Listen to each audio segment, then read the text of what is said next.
everybody, PM Kester here with How to Take a Break. And as I told you, during the month of January, we are talking all about career. This week's video, I am talking about how to map your day to advance your career. How to map your day to advance your career. Go get pencil, go get paper, meet me back here, and let's have this discussion.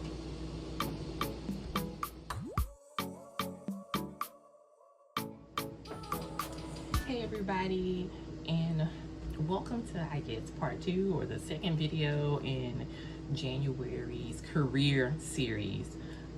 It's early in the morning. You're going to see me moving around a lot to make my kids lunch.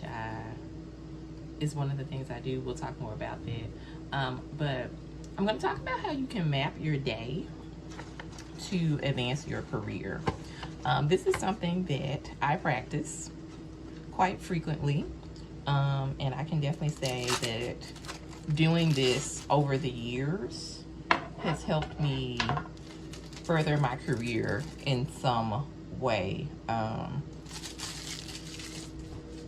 did this mapping the day process when I was working on my master's degree. I know it's like a good example. And I finished that degree in like 18 months. I got a master's in public health. So I do believe this is something that works. It worked for me, and I know that that's not saying that it will work for you, but it worked for me, and I do think that after I've told other people about this and walked them through this, it's worked for them as well. So I hope this works for you, and I hope it's something, you know, it never hurts to give it a try, to give anything a try. So mapping your day. First off, you know, I love a good intention. So I want you to write down what exactly you want to do. So basically your intention for mapping your day. Is it so that you can finish a book? Because you think that's a way to advance your career? Is it to go back to school as a way of advancing your career? Is it to job hunt, work on your resume? Kind of start with a clear intention of what you want to do, and that'll kind of help the process. It will. Trust me on this. It'll help the process. And then after you do that, I want you to, again, in your notebook, so you wrote that down at the top. In your notebook, I want you to write Monday. I know, Monday. I want you to write Monday. And then I want you to list the times. So left-hand side, I want you to write down the time you wake up, and then under that, write down the rest of your schedule for the day. So everything, like I wake up at 6:30 in the morning. So I'll put 6:30 wake up.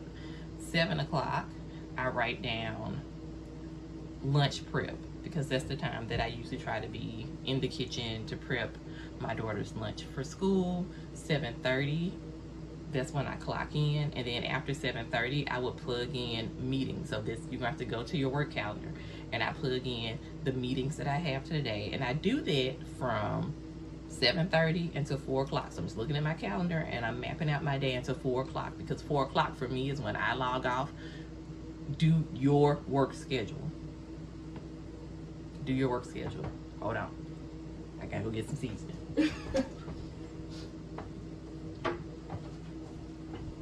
So, non-sponsored, this seasoning in a pickle on your sandwich, like if you have like a tomato or something like that, is delicious.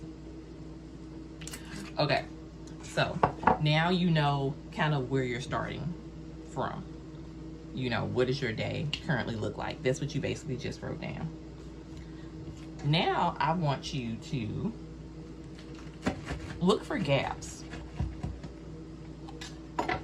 Starting from when you wake up now, I want you to look for gaps. And I want you to think about how you can fill in those gaps. So if you have gaps in the morning, is it a significant enough time period? Like you may need 15 to 30 minutes to work on your resume. Is that a time that you can work on your resume? If so, write that down. Write that up in there. If you're on Outlook, you can put this stuff in your Outlook computer as well and just click. There's like a little lock at the top of Outlook that says private, so that way people don't see. If you decide to put stuff like this in their work cabinet, if not, use your personal calendar. But look and fill in the gaps. Fill in the gaps. So put stuff like work on resume. For me, one way I'm filling in the gaps is I look at certain days, because one of my goals is just last year taught me that I was so busy. I was concerned about when you become too busy that my work would suffer. So I'm trying to work in at least one day a week during lunch where I am intentional about my health. So I go and take yoga, or this week I'm going to Pilates. And so at the beginning of each week, I look at my calendar and I kind of see where I have like that block of time, maybe around 12 or 1, that will allow me to like walk or drive to whatever studio for the class I'm taking and then come back. And so that will be part of like my time blocking. And that does help advance my career because it gives me more mental clarity. Like if I feel better, I'm a better employee. So that's part of like my career advancement time blocking for me. So look at something like that. You can put something like that in. A lot of your time may come at the end of the day. For me, I also write a lot.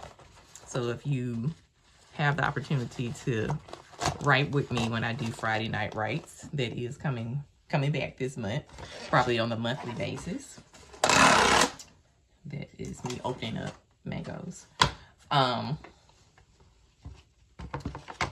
did a lot of work in between having to pick up my kids. So like I would get off work at 4 o'clock, and from 4:15 to 4:45, I would go sit in the library, or I would go sit in a coffee shop, and I would write for 30 minutes. And that was part of like my time block. I put that in there.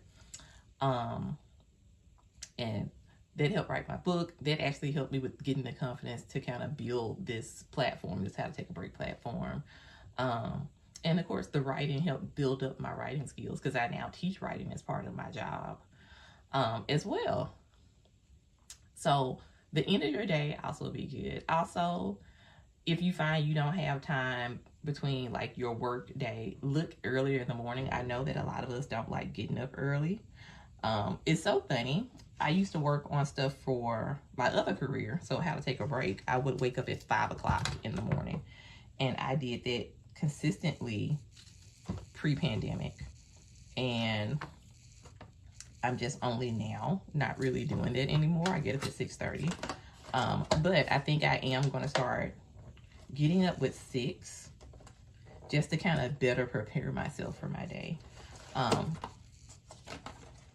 And probably will use that to start as a time when I get up to having some buffer time. So maybe I can start updating my resume, because that's also another thing I want to work on this year, is staying on top of keeping my resume updated. So if an opportunity comes up, I won't have to rush.